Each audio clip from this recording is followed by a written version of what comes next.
Hello, എല്ലാവർക്കും നമസ്കാരം. എൻ്റെ ഷോയിലേക്ക് എല്ലാവർക്കും സ്വാഗതം. ഇന്ന് നമുക്കൊപ്പം ഗസ്റ്റ് ആയിട്ടുള്ളത് ഏഷ്യാനെറ്റിൽ സക്സസ് ആയിട്ട് പോയിക്കൊണ്ടിരിക്കുന്ന ടീച്ചർ എന്ന സീരിയലിലെ പ്രധാന വേഷം ചെയ്തുകൊണ്ടിരിക്കുന്ന ശ്രീരാജ് വർക്കലയാണ്. വിശേഷം ഇപ്പം ഏഷ്യാനെറ്റിൽ റണ്ണിംഗ് ആയിട്ട് പോയിക്കൊണ്ടിരിക്കുന്ന സീരിയൽ ടീച്ചറാണ്. അതാണ് എൻ്റെ ഏറ്റവും വലിയ വിശേഷം. തുണിക്കടയിൽ പോയി നിൽക്കുകയായിരുന്നു. അപ്പോൾ ഒരു ചേച്ചി എന്നെ നോക്കിക്കൊണ്ടിരിക്കുകയാണ്. പുള്ളി ഒരു സംഭവം ഉണ്ടെങ്കിൽ ഒരു കഥ പറയും. ആ കഥയിലൂടെ എന്തുമാത്രം ചിരിയിരിക്കും അറിയാമോ? ഞാൻ സീരിയൽ കണ്ടിട്ടുള്ള ആദ്യം പ്രതീക്ഷിച്ചു. അതെ, സീരിയൽ കണ്ടുള്ള ആളാണ്. എന്റെ അടുത്തോട്ട് വന്നിട്ട് പറയും, നിന്നെ ഞാൻ ഇന്ന് രാവിലെ ഇവിടെ പ്രാപികളാണ്. അയ്യോ, പിന്നെ പുള്ളിയുടെ കവിത പുള്ളി സ്വന്തമായിട്ടിരുന്ന കവിതയാണ് അതൊക്കെ. പുള്ളിയുടെ ട്രോള് വന്നായിരുന്നു, ഈ മഹാകവി അർജുന് എന്നൊരു അവാർഡ് കൊടുക്കുന്നതൊക്കെ പറഞ്ഞിട്ട്. എനിക്ക് വർക്ക് ചെയ്യാൻ പറ്റുന്നില്ല. ഇത് രക്തത്തിൽ അലിഞ്ഞു പോയതുകൊണ്ട് വണ്ടിയൊക്കെ പോണ കാണുമ്പോൾ, പലരുടെ വണ്ടിയൊക്കെ പോണ കാണുമ്പോൾ എനിക്ക് ഭയങ്കരമായിട്ട് കൈയും കാലൊക്കെ ടൂൾസൊക്കെ ഇട്ട് തറയിട്ടിട്ട് ഓടാനൊക്കെ തോന്നുന്നു. ഞാനിപ്പോൾ വരാം, വീട്ടിൽ പോയി ചോറ് വെച്ചിട്ട് വരാമെന്ന് പറഞ്ഞു. ഞാൻ എൻ്റെ ഒരു കാറ് കൊണ്ട് ആ ഷോറൂമിൽ പോയപ്പം ചോറ് കഴിക്കാൻ പോയവരാണ് ഇപ്പോഴാണ് കാറ് കൊണ്ട് വന്നത്. Welcome to my show. Thank you. അപ്പോൾ എന്തൊക്കെയാണ് വിശേഷങ്ങൾ പറയൂ. വിശേഷം ഇപ്പം ഏഷ്യാനെറ്റിൽ റണ്ണിംഗ് ആയിട്ട് പോയിക്കൊണ്ടിരിക്കുന്ന സീരിയൽ ടീച്ചറാണ്. അതാണ് എൻ്റെ ഏറ്റവും വലിയ വിശേഷം. ഇപ്പം 200-250 എപ്പിസോഡാവാൻ പോകുന്നുണ്ട്. എങ്ങനെയാണ് ആ സീരിയലിലോട്ട് വന്നത്? എങ്ങനെയാണ് കാസ്റ്റ് എന്നെ ഞാൻ ഇതിലെ ഡയറക്ടർ, അത് ഇപ്പോഴത്തെ അല്ല, പഴയ ഡയറക്ടർ നിശാന്ത് സാറ്. ഡയറക്ടറിന്റെ പേര് നിശാന്ത് എന്നായിരുന്നു. സാറിനെ ഇപ്പോൾ കാണുകയും സാറിന് അവസരം ഞങ്ങളോട് ചോദിച്ചു മേടിച്ചത്. അങ്ങനെ സാറ് 2 ദിവസത്തെ വർക്കുണ്ട്, നീ വാന്ന് പറഞ്ഞ് എന്നെ വിളിക്കുകയുണ്ടായിരുന്നു. പക്ഷെ ആ 2 ദിവസത്തെ വർക്ക് ഇപ്പം 200-250 എപ്പിസോഡിൽ പോയിരിക്കുകയാണ്. അടിപൊളി. അപ്പൊ ഇനി ആ എപ്പിസോഡ് മുന്നോട്ട് പോകണ്ടേ? അപ്പൊ ഫസ്റ്റ് ചെയ്തത് സീ കേരളത്തിലെ ഒരു ക്യാരക്ടർ ചെയ്തിട്ടുണ്ടായിരുന്നല്ലോ. എനിക്ക് ത്രൂട്ട് ക്യാരക്ടർ കിട്ടിയത് ഏഷ്യാനെറ്റിലാണ്. അതിനുശേഷമാണ് സീ കേരളത്തിലെ കുടുംബശ്രീ ചേർന്ന സീരിയൽ. എനിക്ക് തോന്നുന്നു അതിനകത്ത് നെഗറ്റീവ് ക്യാരക്ടർ ആയിരുന്നു. അതെ, അതില് നസീർ എന്നുള്ള ക്യാരക്ടർ ആയിരുന്നു. അതില് അതിക്രൂരനായ ഒരു വില്ലനായിരുന്നു. ഞാനത് കണ്ടിട്ടുണ്ട്. പിന്നെ കുടുംബ പ്രേക്ഷകർക്ക് ഒത്തിരി കണ്ടുകൊണ്ടിരിക്കുന്ന ഒരു നല്ല റീച്ച് കിട്ടുന്ന ഒരു സീരിയലായിരുന്നു അതേപോലെ സീ കേരളത്തിലെ കുടുംബശ്രീ. അപ്പൊ അതിനകത്ത് ഫസ്റ്റ് ഒരു നെഗറ്റീവ് റോൾ വന്നപ്പോ എന്തായിരുന്നു മനസ്സിലുണ്ടായത്? അല്ല, ഞാനൊരു ദിവസം നമുക്ക് ഈ കോസ്റ്റ്യൂം മേടിക്കുന്ന കാര്യം നമ്മൾ സ്വന്തമായിട്ടാണ് സീരിയലൊക്കെ മേടിക്കേണ്ടത്. ഒരു ദിവസം തുണിക്കടയിൽ പോയി നിൽക്കുകയായിരുന്നു. അപ്പൊ ഒരു ചേച്ചി എന്നെ നോക്കിക്കൊണ്ടിരിക്കുകയാണ്. സീരിയൽ കണ്ടിട്ടുള്ള ആദ്യം പ്രതീക്ഷിച്ചു. അതെ, സീരിയൽ കണ്ടുള്ള ആളാണ്. എന്റെ അടുത്തോട്ട് വന്നിട്ട് പറയും, നിന്നെ ഞാൻ ഇന്ന് രാവിലെ ഇവിടെ പ്രാപികളാണ്. അതെന്താ സംഭവം? ഞാൻ സ്നേഹിക്കുന്ന ഒരു പെൺകുട്ടി ഉണ്ട്.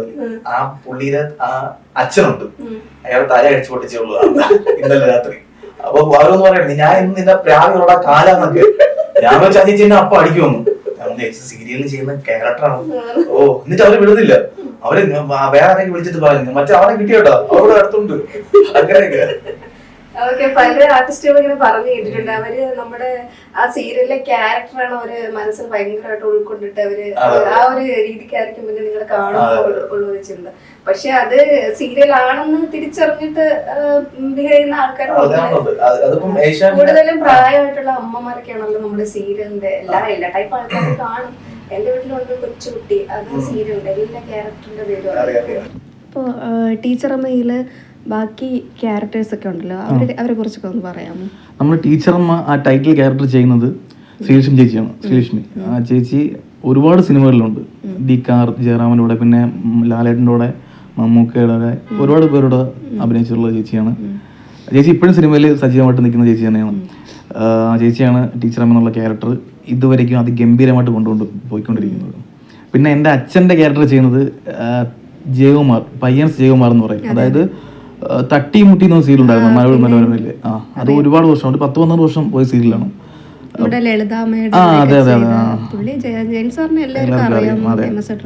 പുള്ളിയുടെ കൂടെയൊക്കെ എനിക്ക് അഭിനയിക്കാൻ പറ്റി തന്നെ ഏറ്റവും വലിയ ഭാഗ്യം. തീർച്ചയായിട്ടും വലിയൊരു ഭാഗ്യമാണ്. അപ്പൊ നമ്മുടെ ടീച്ചർ അമ്മയിലെ ക്യാരക്ടറിനെ കുറിച്ച് ഒന്ന് പറയാം.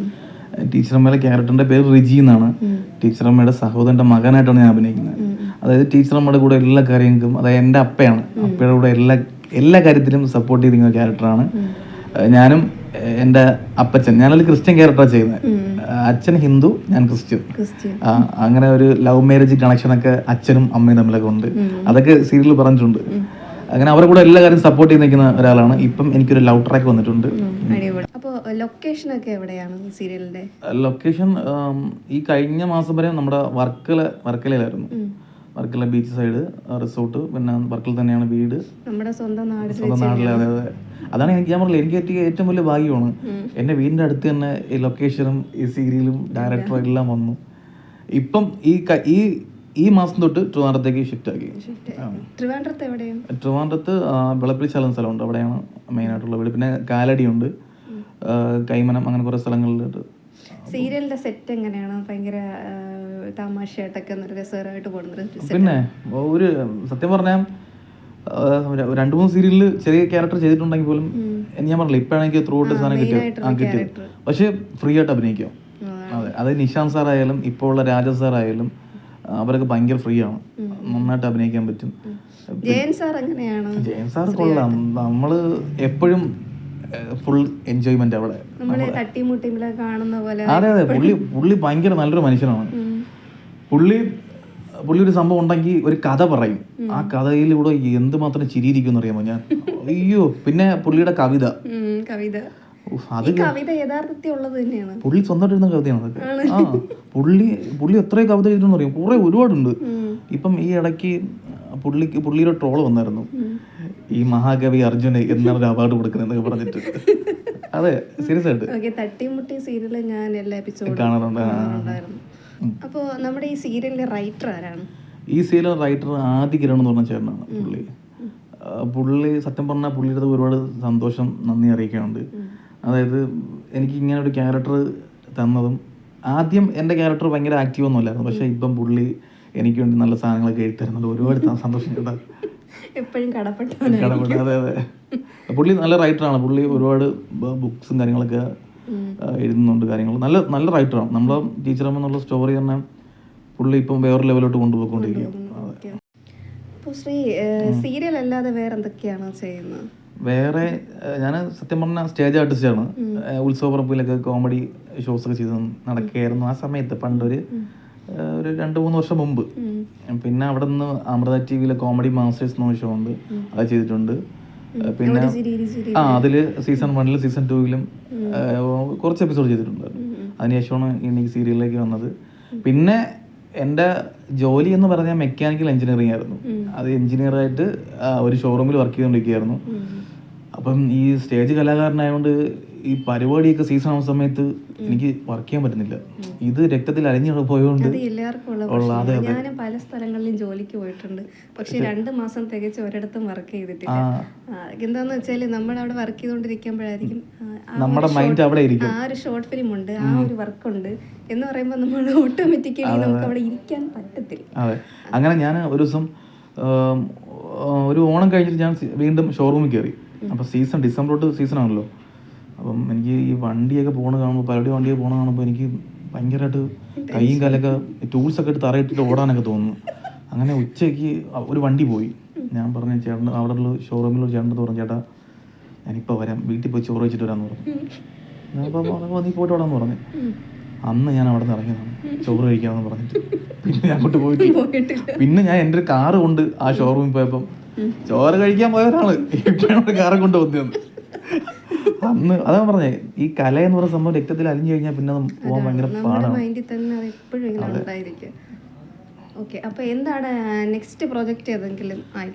നെക്സ്റ്റ് ഒരു സിനിമ, അത് ഒരു വലിയൊരു ഡയറക്ടറാണ് പുള്ളി ഭയങ്കര ഹിറ്റ് കൊടുത്തൊരു ഡയറക്ടറാണ്. ആ പുള്ളിയുടെ സിനിമയിൽ ഒരു ത്രൂ ഔട്ട് ക്യാരക്ടർ എന്നെ കാസ്റ്റ് ചെയ്ത് തിരികെ വെച്ചിട്ടുണ്ട്. ഇതിപ്പോഴും ഞാൻ തന്നെയാണ് ഓക്കെയാണ് അതിൽ. അപ്പൊ അത് ഉടനെ സ്റ്റാർട്ടാവും. അതാണ് എൻ്റെ ഇപ്പൊ പറയുന്ന ഏറ്റവും വലിയ വിശേഷം. എങ്ങനെയാണ് ഫാമിലി സപ്പോർട്ടും ഫ്രണ്ട്സ് അങ്ങനെയൊക്കെ എങ്ങനെയാണ് സപ്പോർട്ട് ഈ ഒരു ഫീൽഡിലോട്ട് വരാൻ വേണ്ടിയിട്ട്? മുമ്പ് ഫാമിലി സപ്പോർട്ട് എന്ന് പറഞ്ഞ സംഭവമേ ഇല്ലായിരുന്നു. അതായത് ആ സമയത്ത് ഒന്നും ഇപ്പം ഒരു 10 പേർക്കെങ്കിലും അറിയാം, കുറച്ച് പേർക്കെങ്കിലും അറിയാം. പക്ഷെ ആ സമയത്ത് ഒന്നുമില്ല. ഇടയ്ക്ക് വല്ല സ്റ്റേജ് പരിപാടിയോ അല്ലെങ്കിൽ ഇടയ്ക്ക് എന്തെങ്കിലും ചാനൽ ഷോസ് അത് മാത്രമേ ഉള്ളായിരുന്നു. പക്ഷെ ഇപ്പം സപ്പോർട്ടാണ്. ഇപ്പം എന്തെങ്കിലുമൊക്കെ ഫംഗ്ഷൻ അല്ലെങ്കിൽ ഇനാഗുറേഷനൊക്കെ എന്നെ വിളിക്കുന്നുണ്ട്. ഏതെങ്കിലും സ്കൂളിൽ എന്നെ ഗസ്റ്റായിട്ട് വിളിക്കുന്നുണ്ട്. അതൊക്കെ വീട്ടിൽ സന്തോഷമാണ്. അതിനുപരി പൈസ കൊടുക്കണ്ടേ വീട്ടില്. അതൊക്കെ ഇപ്പൊ സപ്പോർട്ടാണ്. പക്ഷെ നാട്ടിലെന്ന് പറയുമ്പം എൻ്റെ നാട്ടില് ഇതുവരെയ്ക്കും എനിക്ക് സപ്പോർട്ട് ഉണ്ടായിട്ടില്ല. പക്ഷെ പുറത്ത് വേറെ ജില്ലകളിൽ വേറെ സ്ഥലങ്ങളിൽ ഭയങ്കര സപ്പോർട്ടാണ്. എന്റെ നാട്ടിലുള്ള നാട്ടില് ഒരു അംഗീകാരം കിട്ടാൻ കുറച്ച് പാടാണ്. കുറച്ച് പാടൊന്നല്ല, അംഗീകരിക്കത്തില്ല. അതാണ് സംഭവം. നമ്മുടെ നാടിനെ കുറ്റം പറയുന്നല്ല, ഒരു പൊതുവേ ഉള്ള ഒരു കാര്യം ഞാൻ പറഞ്ഞതേ ഉള്ളൂ. നമ്മുടെ നാട്ടിലായാലും എല്ലാ നാട്ടിലായാലും അങ്ങനെയാണ്. കൂടുതലും ഉള്ളത് നമ്മുടെ നാട്ടിലാണെന്ന് നമുക്ക് തോന്നുന്നു. എല്ലാ നാട്ടിലും എല്ലാ കലാകാരന്മാരും അങ്ങനെ തന്നെയാണ്. സംഭവം എന്ന് പറയുമ്പോ കുറെ പേരിങ്ങനെ അവനാ സീരിയലിൽ അഭിനയിക്കുന്നു, സിനിമയിൽ അഭിനയിക്കുന്നു, വല്ല പണിക്ക് പോകാൻ പറയണം അവൻ്റെ അടുത്ത്, ഇങ്ങനെയൊക്കെ പറയും ഈ ആഗ്രഹം കൊണ്ട് നടക്കുന്ന സമയത്ത്. പക്ഷെ ഇപ്പം കുറച്ച് പേരൊക്കെ കണ്ടിട്ട് ആ സീരിയൽ കണ്ടായിരുന്നു കേട്ടോ, കൊള്ളാം, അടിപൊളിയാണ്, അങ്ങനെയൊക്കെ പറയും. അപ്പോൾ സ്റ്റേജ് പെർഫോമർ ആണെന്ന് പറഞ്ഞിട്ടുണ്ട്, മിമിക്രി കലാകാരനാണ്. അപ്പോൾ നമ്മുടെ ചാനലിൽ വന്നിട്ട് നമുക്ക് വേണ്ടിയിട്ടൊരു മിമിക്രി ചെയ്യാതെ പോയാലോ? ഇപ്പം മറ്റേ മഹേഷ് കുഞ്ഞുമോനെ പുള്ളിയൊക്കെ ഉള്ള സമയത്ത് നമ്മളൊക്കെ ചെയ്ത് കഴിഞ്ഞാൽ ഓടിച്ചിട്ട് അടിക്കുകയുള്ളൂ. എന്നാലും പണ്ട് ചെയ്തൊരു ഇത് വെച്ചിട്ട് ചെറിയ സാധനം ചെയ്യാം. നമ്മൾ അജു വർഗീസിന്റെ വോയിസ് ചെയ്യാം. തട്ടത്തി മരത്തില് സംഭവം. ഇട വിനോദി അതിന്റെ ആയിഷന്റെ 5 ലക്ഷം 5 ലക്ഷം വിളി കാണുന്നേ, അതിൽ കണ്ണിങ്ങടാ മൂക്കി കട വെച്ച് ഞാൻ എന്ത് പറയടാ അലവലാതി, നീ മരണമാസിലടാ കൊലമാസ് കൊലമാസ്. അടിപൊളി അടിപൊളി അടിപൊളി. ഇതൊക്കെ എങ്ങനെ ഓരോന്നും അറിയത്തില്ല. എന്നാലും കുഴപ്പമില്ല, എനിക്ക് ഏകദേശം അടിപൊളിയായിട്ട് തോന്നിയിട്ടുണ്ട്. സന്തോഷം, താങ്ക് യു. ഇനി ഏതെങ്കിലും ഉണ്ടോ? ഇനി ഏതെങ്കിലും നമ്പർ ഉണ്ടോ? ഇനി നമ്പര് തമിഴ്നാണ് സൂര്യയുടെ വോയിസ് ചെയ്യാം. സൂര്യ സാർ ഇപ്പൊ നമ്മുടെ ഈ ചാനലിൽ ഒരു പൊതുവേദിയിൽ വന്നാൽ എങ്ങനെ സംസാരിക്കും നോക്കാം. அனைவருக்கும் வணக்கம். தாவுக்கு சூர்யா உள்பரசது சந்தோஷம் இருக்கு. என் படத்துல வெற்றி ஃபேன்ஸ் கைதா தாரா சேர்ந்த கூட்டம் வெற்றி படம் ஓடுகிறேன். நன்றி, வணக்கம், ബൈ. അടിപൊളി, താങ്ക് യു. ചെറിയ ചെറിയ പൊടിക്കല് മാത്രമേ ഉള്ളൂ ഇതൊക്കെ. പിന്നെ ഇത്ര നേരം എൻ്റെ അടുത്ത് കുറെ ക്വസ്റ്റ്യൻസ് ചോദിച്ചല്ലേ, തിരിച്ച് 2 അങ്ങോട്ട് ചോദിക്കട്ടോ. നല്ല രസമുണ്ട് കേട്ടോ കാണാനൊക്കെ. ഈ മുടി ഇതെന്താ, ഈ ഹെയർ സ്റ്റൈലിന്റെ പേരെന്താ? അല്ല ഇതിന് അല്ല സീരിയസ് ചോദിച്ചത്, നല്ല രസമുണ്ട്. ഇതിന് പ്രത്യേകിച്ച് ഹെയർ സ്റ്റൈലിന്റെ പേരെന്ന് പറഞ്ഞുകൂടാ, ഞാൻ സ്വന്തമായിട്ട് ഇതൊക്കെ ചെയ്തിടും. അല്ല ഞാൻ ചോദിക്കട്ടെ, അഭിനയിക്കാൻ പിന്നെ അഭിനയിക്കാൻ വേണ്ടിട്ടല്ലേ ഇതൊക്കെ ചെയ്യുന്നു? ആണല്ലേ? താല്പര്യമുണ്ടോ അഭിനയിക്കാൻ? താല്പര്യമുണ്ട്.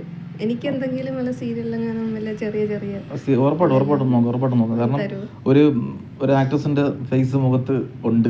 സീരിയസ് ആയിട്ട് ഇത് കാണുന്ന കളിയാക്കുന്നല്ല, സീരിയസ് ആയിട്ട് പറഞ്ഞു. ഞാൻ എനിക്കൊന്ന് മുമ്പ് എന്തോ ഒരു പ്രോഗ്രാം നമ്മൾ ഒരുമിച്ചിട്ടുണ്ടായിരുന്നില്ലേ? പക്ഷെ അന്നോട്ടെ ഞാൻ അന്ന് പറഞ്ഞിട്ടുണ്ട്, ചോദിച്ചിട്ടുണ്ടല്ലേ? സീരിയസ് ആയിട്ട് നല്ല നല്ല നല്ല നല്ല നല്ല ഡയറക്ടേഴ്സ് കാണട്ടെ. ഇത് കാണുന്ന ആരെങ്കിലും വിളിക്കും, ഉറപ്പായിട്ടും വിളിക്കും. തെറിയല്ലല്ലോ. അല്ല സീരിയസ് ആയിട്ട് പറഞ്ഞ അല്ലല്ല, ഞാൻ കണ്ടിട്ടുണ്ട് വേറെ ഏതോ ഷോർട്ട് ഫിലിംസും കാര്യങ്ങളൊക്കെ ചെയ്തിട്ടില്ലേ? ഒരു എല്ലാം കൊണ്ട് ഒരു ആർട്ടിസ്റ്റിന്റെ എല്ലാം ഉണ്ട്. അപ്പൊ ഉറപ്പായിട്ടും വിളിക്കും. അല്ല സീരിയസ് ആയിട്ട് വിളിക്കും, ഉറപ്പായിട്ടും വിളിക്കും. അല്ലെങ്കിൽ ഞാനെങ്ങനെ വിളിക്കും. അപ്പോൾ ഇത്രയും സമയം നമുക്കിപ്പോൾ ഇദ്ദേഹത്തിന് ട്രിവാൻഡ്രത്തൊരു ഷൂട്ടുണ്ട്. അപ്പോൾ അതിന് വേണ്ടിയിട്ട് അദ്ദേഹം പോകാനായിട്ടിരിക്കും. അപ്പം നമ്മൾ നേരത്തെ പ്ലാൻ ചെയ്തതായത് കൊണ്ടിട്ട് നമുക്ക് വേണ്ടിയിട്ട് ഒരുപാട് ടൈം തന്നു. അപ്പോൾ ഇത്രയും സമയം നമുക്ക് വേണ്ടിയിട്ട് ചിലവഴിച്ച ഈ ഒരു ഇൻ്റർവ്യൂ വളരെ രസകരമായിട്ട് പോകാൻ സഹായിച്ച നമ്മുടെ ശ്രീരാജിന് എല്ലാവിധ ഭാവുകങ്ങളും ഞാൻ നേരുന്നു. അപ്പോൾ അടിപൊളി വർക്കുകളൊക്കെ ഉണ്ടാവട്ടെ. അപ്പോൾ ഇനിയും കാണാം, ഇനി ഇന്റർവ്യൂ ചെയ്യാൻ വിളിച്ച വരും.